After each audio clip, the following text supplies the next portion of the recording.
Kundalini Yoga grew in popularity when a man known as Yogi Bhajan brought the practice to the US in the 1960s. The practice of Kundalini Yoga involves repetitive movements, heavy breathing, and can involve chanting for long periods of time. Typically, a Kundalini Yoga studio has Yogi Bhajan's face hanging up on the wall, and his name is usually mentioned frequently in classes. He's very much admired by his followers, but in recent years, allegations of Yogi Bhajan's involvement in manipulation and abuse have turned some away from engaging in the practice in Kundalini Yoga altogether. The allegations spoke of actions which were far from spiritual, demonstrating an abuse of power, taking advantage of women. Other spiritual leaders in the Kundalini Yoga community further have defended Bhajan's actions. One of these leaders is known as Guru Jagat, and this guru is known for helping popularize Kundalini Yoga in the West. So first, I'm just going to mention that this video includes allegations which surround abuse and sexual harassment. I won't be going into graphic detail, but I'll be referring to them as SA, SHR, S, and SM. So all the claims and stories that I mentioned, they are all allegations. And also I am filming on my laptop because I have a lot of notes to read from, so I apologize, it's not the best quality. Yogi Bhajan was born as Har Bhajan Singh Puri in India in 1929, and he died in 2004 due to heart failure. Before he came to the United States, he worked as a customs officer and then renamed himself as Yogi Bhajan when he came to the US, and he started to build a new image for himself, which involved Kundalini Yoga. However, Yogi Bhajan claimed he was a Sikh leader in India and therefore branded himself as a guru with Kundalini Yoga based on the Sikh tradition in the US. And it's important to note that Yogi Bhajan does not represent all of Kundalini. His version of Kundalini is the practice he introduced in the United States, but that does not represent Kundalini, which focuses more on channeling our energy with the aim to achieve Kundalini awakening. So Bhajan took from Sikh tradition and created his yoga practice to build what many would describe later as a cult. His first Kundalini yoga classes were held in Los Angeles, California, and then later on he established an organization called 3HO. So something which I frequently came across was this idea that the Kundalini yoga practice would involve a lot of exhaustion. This stood out because being in a state of surrender means someone is going to be vulnerable to manipulation and isn't going to have a very strong capacity to really think about what they're doing or what they're getting involved in, because they're going to be more drained and they're going to be very tired. And when you think of this on like a mass scale, with lots of people being really drained, really tired, there's not going to be many people with a critical thinking hat on, or there's going to be a lot of people in that state of surrender, ready to give themselves to a guru, to a leader, and to do what they would like them to do. So there are many allegations which have come out about Yogi Bhajan to do with SH and SA. In 2020, the book Primka, White Bird in a Golden Cage, My Life with Yogi Bhajan, written by Pamela Dysons, was published. The book included allegations of SM and how Bhajan coerced staff members where he could SH or R them. When this book was published, more people who had similar experiences to Pamela started speaking publicly, and more attention was being given to accusations made about Bhajan, from fraud to SA. So there was 2 lawsuits filed in 1986. One of them was filed by a woman called Catherine Felt, who was a staff member, claims Bhajan brutally R-ed her when she was 20 years old. She also claimed her sister, who was leading the Kundalini operations of 3HO at the time, helped Bhajan. She also further alleged she was held hostage by Bhajan with armed guards in the cult. She also claimed to have been frequently contacted by people like Yogi Bhajan with threats if she talked about what she had experienced or if she didn't return to the ashram. The other lawsuit was filed by Pamela Dysons against 3HO and Bhajan. A Facebook group was later started called Beyond the Cage, where more allegations started to come forward about how Bhajan had treated women. A civil lawsuit in Los Angeles against 3HO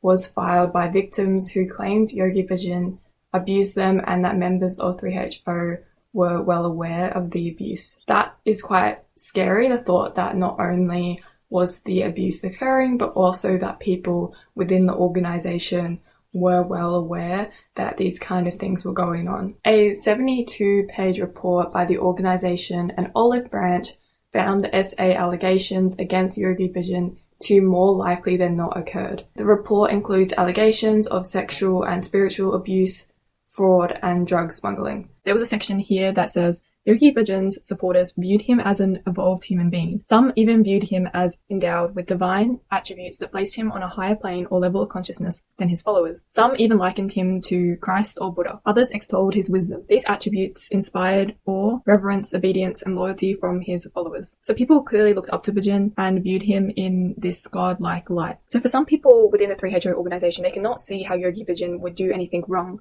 or something that would require how they view it a lower level of consciousness, because he is viewed in this godlike light. Some people looking at him as an evolved being, they can't see how he would abuse his power and use that to manipulate or to control his followers. I also thought this was significant to read out. A variety of reasons for staying were given. Among them were obedience to their teacher, a desire to protect his reputation, a feeling that they were special and wanting to please him. So this is what the report concluded. Nonetheless, the reports of harm present a different and troubling perspective. Based on reports of harm from 36 people, the investigation concludes that it's more likely than not that Yogi Bhajan engaged in several types of SM and abused his power as a spiritual leader. The specific SM included various forms of SA and SH, as well as conduct judged to be unethical according to the Sikh vows and inconsistent with Yogi Bhajan's own teachings.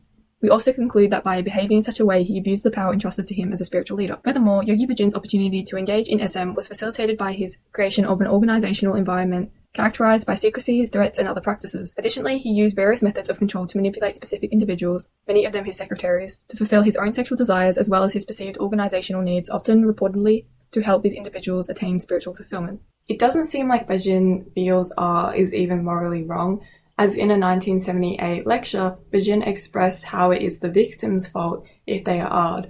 He said, and I quote, "Art is always invited. A person who is art is always providing subconsciously the environments and the arrangements," end quote. So as I mentioned before, Bhajan was also the director of an organization called 3HO. This stands for Healthy, Happy, Holy Organization. So what is 3HO? So on their About page, they say it is a non-profit with a mission to inspire everyone, everywhere to realize their full potential through the uplifting experience of Kundalini Yoga. They believe that the teachings and practice of Kundalini Yoga support a person in realizing their full human potential with reverence and respect for life itself and love and compassion for others.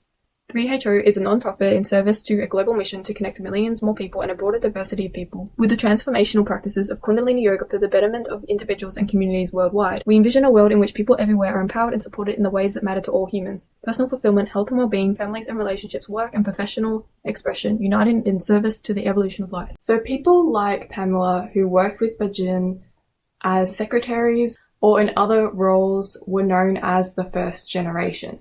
The first generation essentially helped to build 3HO. Then there was the second generation. This generation were the children of those who were followers of Bhajan and were within the first generation. Many of these children were sent to boarding schools sponsored by 3HO in India under Bhajan's judgment. Children of the second generation claimed that they experienced sexual, physical, and emotional abuse at schools sponsored by 3HO in India and Mexico. After Pamela's book, more children from the second generation spoke out about the psychological, physical struggles that they went through from being sent to these boarding schools. The more separation from parents, the more Bhajan had control over the children. And I think this showed that in this case, a lot of the parents simply were very heavily influenced by Yogi Bhajan when it came to leaving their children. They were so devoted to him that they would do what he wanted and send their children away. Clearly, he had a powerful influence on his followers. There was also a second lawsuit where a woman called Sunny Khalsa, who was one of the second generation children, she alleged Bhajan groomed her from the age of 8 to become one of his secretaries. So there was a research article that was published which looked at Yogi Bhajan's ancient yogi practice and where it originated from. but the paper concluded that Bhajan used techniques from 2 other teachers and then combined them with Sikh mantras to make a new form of Kundalini Yoga. So it hasn't really seemed like Yogi Bhajan has had to face a lot of consequences, as a lot of information came out years after he passed away, from what I'm aware of. In recent years, other spiritual leaders have taken charge of teaching Kundalini Yoga based on Bhajan's teachings. One of these people, I'm not going to go into every single one, I'm just going to focus on someone called Katie Griggs, who is later known as Guru Jagat, and was the founder of an institute called Rama.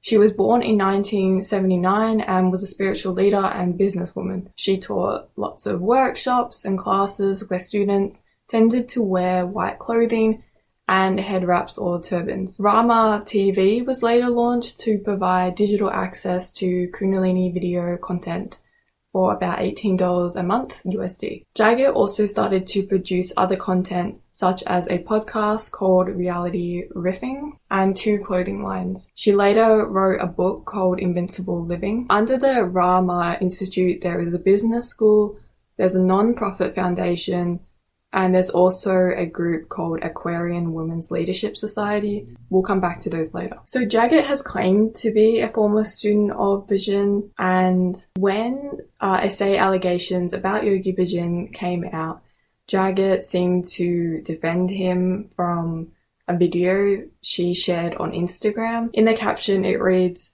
"This tale is no truer than any other tale. The truth, as always, lies in the eye of the beholder."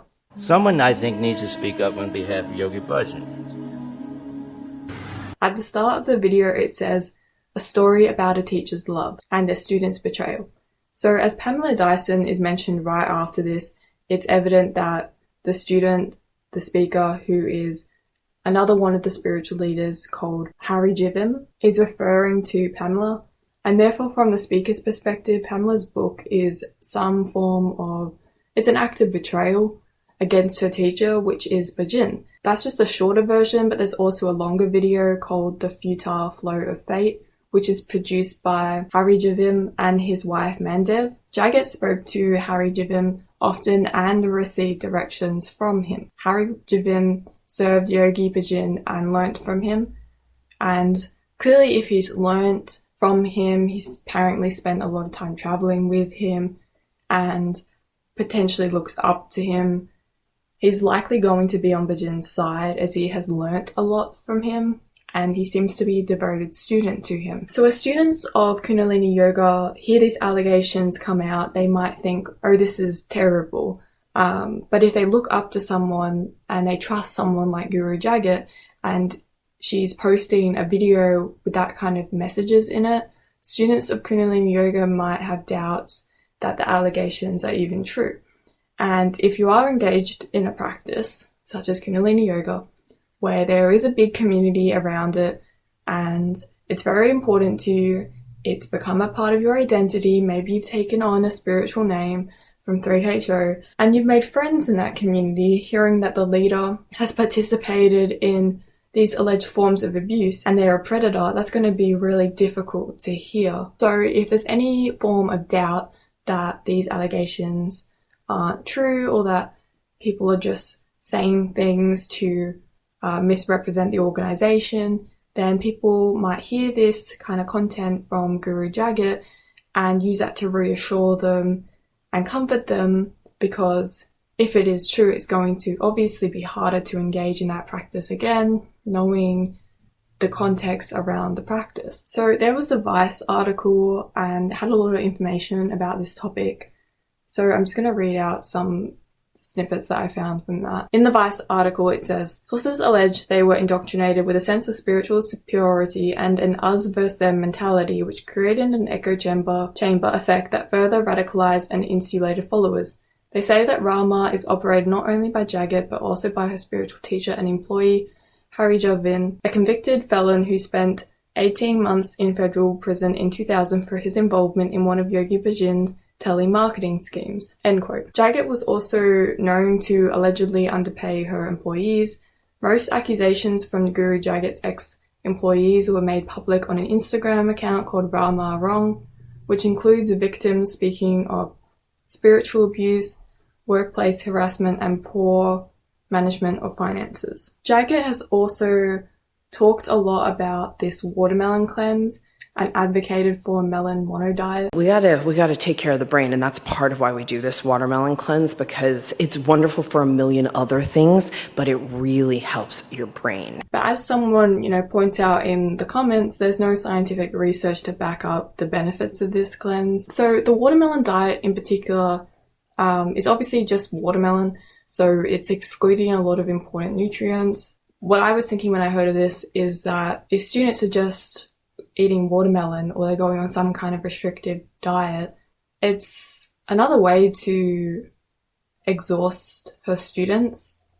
Not only are they doing intense routines, but they're also not eating a lot of food either, and they're not getting enough sleep. So members are going to be influenced by sleep deprivation. Later in the Vice article, it says, and I quote, "In addition to allegedly advising them against seeking professional help, Griggs regularly warns students in her spiritual lectures, particularly those which take place near holidays like Thanksgiving and Christmas, that spend more than 72 hours with their families will cause them to spiritually regress.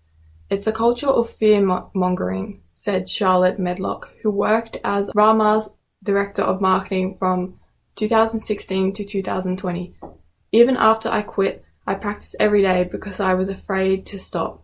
I was told that if I did, all my progress would be erased." So some other information in the Vice article included, and I quote, "Griggs, who charged up to $499 for her Rama Business School courses, where she advises students on topics like how to build a highly profitable business and achieve new levels of prosperity, fulfillment, and true success, has allegedly had a history of mismanagement of funds and shady business practices." Jagat passed away in August 2021. It doesn't really seem like Guru Jagat has, like Bhajan, faced many consequences or being held accountable for her actions, as again, most of the information came out just before and after her passing. I want to just briefly go over some of the products that is on the Rama Institute site. So the first one is this women empowerment course called Immense Grace. These courses or products are interesting because they have a focus on women empowerment. Yet it's very strange because, as seen a while back when we were looking at that Instagram video,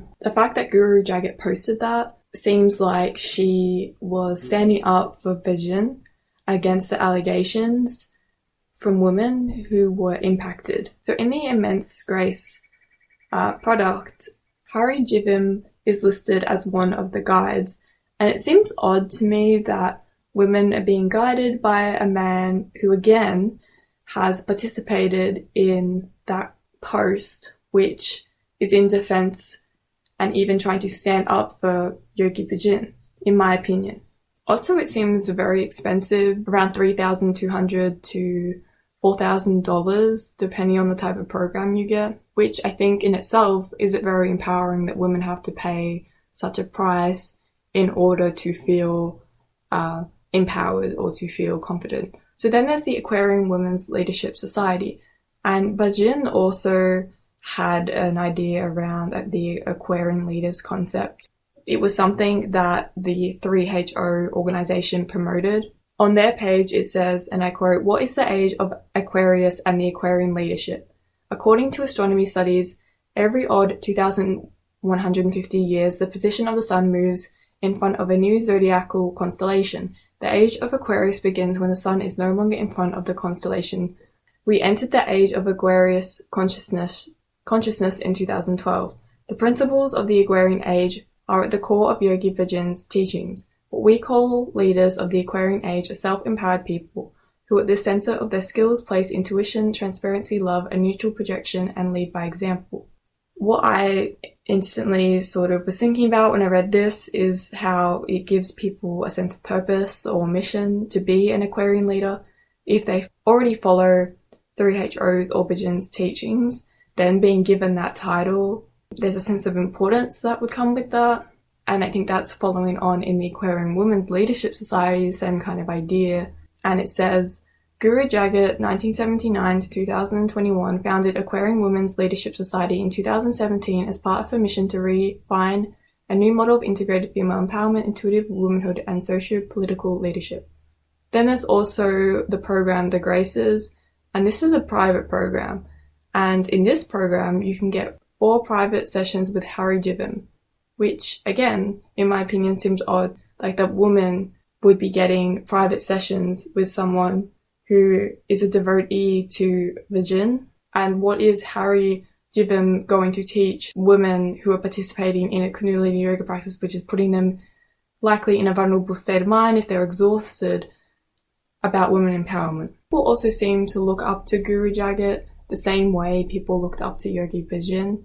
Her face is still over the Rama Institute site, and her content from her teachings is still up and posted. Her influence is still very much prevalent. I'm going to read out some of the posts from the Rama Wrong Instagram account. So on this post it says, I joined Immense Grace for Sacred Women's Teachings. During retreats and classes, we all expose our wounds to Katie in the hopes of being part of a healing private container. I think now asking us all to do this collectively created a trauma bond. Then we could all look towards Katie as our healer and teacher. I never fully settled into this though. I held back, exposing a lot of myself because as an employee, I witnessed Katie tell us a lot of private information with her friends and students shared with her. It obviously distressed us all to know she shared secrets.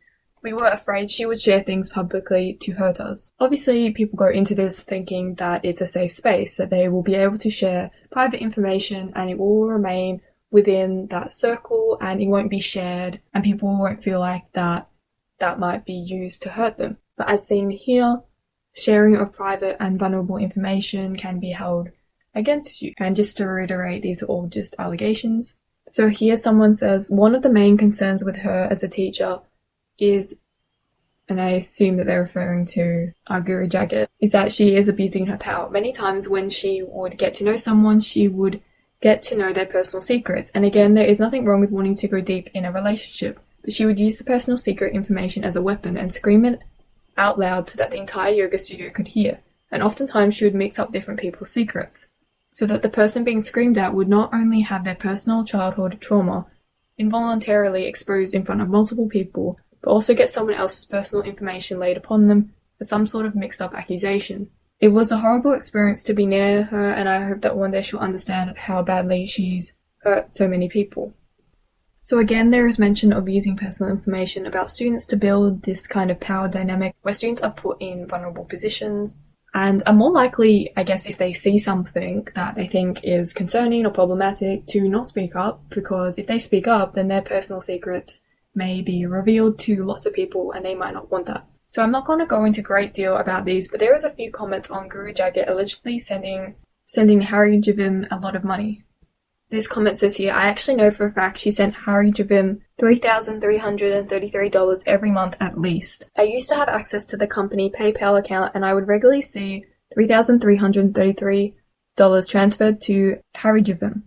I can't comment for certain if this was a monthly transaction, but put it this way, I only had access to that account for a few months and I saw this amount being transferred several times to him. So speaking of Harry Jivim, there's a few comments about his character. This post says, portraying himself as a master spiritual teacher, Harry Jivim is a manipulator, maneuvering people's lives for his own monetary and sexual benefit, exerting power in abusive ways to keep acolytes in a submissive following. He uses NLP, psychological blueprinting, through personal journal exercises and counseling sessions, face reading and hypnosis to find people's holes and fills them with the brand of yoga and meditation technology that only he can sell. Dozens of former students have come forward with harrowing stories describing traumatic mental, psychological, and emotional abuse. There are likely at least dozens more who are still remaining silent. One of his main tactics is in deciding who should marry whom amongst his students, and intercepting in relationships who should break up or divorce whom. He has arranged at least half a dozen marriages and has actively tried to end several marriages and long-term relationships for his own benefit. He was interested in the female for himself. One of his arranged marriages, he was successful in later breaking up in divorce after he had started sleeping with the female. For over 15 years, he has been charging $150 per counseling session, Many of these are a way to ask questions about his female students' sexual lives, sexual partners, and sexuality. Also a way to get a psychological layout for his students so he can then manipulate and instruct them via their S and marriage lives. The most frightening part about these sessions is there is no recourse, and he uses all of his mind control techniques to harness his students' self-preservation until they are completely devoted to him.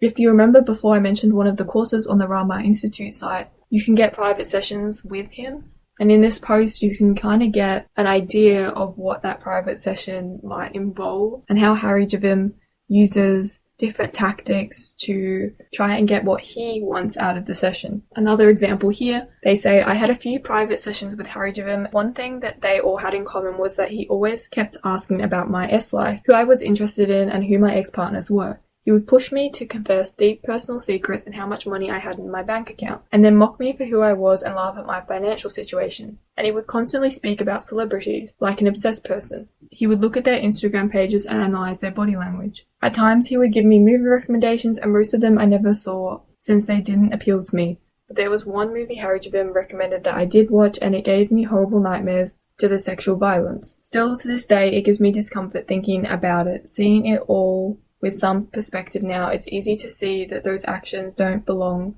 in a spiritual teacher. This is quite discomforting to read, thinking about how many other private sessions might have been like this for other women. There is a lot more information out there on these people and everything that has been discussed, but obviously I could only go into so much in this video, and I only have so much time to look into this. But I just wanted to share some thoughts and sort of gather some of this information together, because I think it's very important for this to be discussed. Both Yogi Bhajan and Guru Jagat were viewed in a respected light by people who practice Kundalini Yoga, and therefore there was some level of pressure to not say anything by the people who were within the 3HO organization and knew about things, and then also from the victims themselves. I think as well it's likely that a lot of people who benefit or have benefited from the Kundalini Yoga practice have sort of separated all of this information from the practice and how they have personally benefited from it, and all of this information that they found out about it. So when this information has come out, it's caused a lot of people to rethink their involvement in just doing Kundalini Yoga and whether or not they actually want to engage in a practice that has these kind of connections to gurus and leaders who are quite predatory and abuse their followers. I just want to say thanks to all those who have spoken up and shared information about their experiences, and thanks for watching. It's pretty much all I have to say for this.